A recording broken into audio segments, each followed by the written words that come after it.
Датчик удара на штатной сигнализации. Закрываем машину.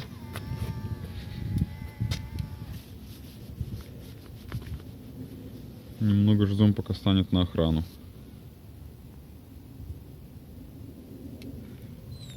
Ну и проверяем.